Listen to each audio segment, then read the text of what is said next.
Hello hello. હા તારી માં છોડી નાખું ભોસડી ના હું કાલે સ્કૂલમાં આવું બરાબર ના સોરી અંકલ. તારી માના ભોસડાની સોરી છું તો મારી ના તારા ઘરમાંથી ઉઠાઈ જાય તને છું તો મારી ના તારા બાપને ફોન આપ. હેલો. કોણ બોલો તમે? નામદેવ મમ્મી બોલું છું.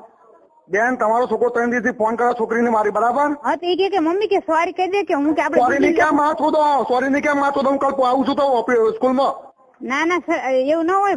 એ કેટલી ઉંમર છે એની? હે હજુ તો 10માં જ ભણે. તમારે રહેવાનું ક્યાં બેન? તમારે રહેવાનું ક્યાં? અહીંયા અમે અહીંયા માધવનગર રહી. મહાદેવનગર માં પત્તર ઠોકી નાખે તમને હજુ ઓળખતા નહીં મને બરાબર. અને ભાઈ કે તમારી વાત સાચી છે તમે આટલી નાની ઉંમરમાં એવા આડો ફોન કરે ના હાલ ઈ કે મમ્મી ભોસડી નો પણ ચુત્યા બના મને આકાંક્ષા બોલું ચુત મારી નાના એના કમર નહીં તો ઉઠાઈ નાખે ભોસડી નાના. નહીં ફોન કરે તમે તારે અત્યારે 10મું ધોરણ હે ને ભાઈ કે વાંચવા છે મગજમાં ટેન્શન હોય થોડુંક નહીં તમને ટેન્શન થી ક્યાં માં છો તો છોકરીને ફોન કરે ટેન્શન ક્યાંનું? અને એમને નો જ ફોન કરે ને આડો ના ફોન કરાવ્યા. 3 દિવસથી ફોન આવે માધર ચોદના.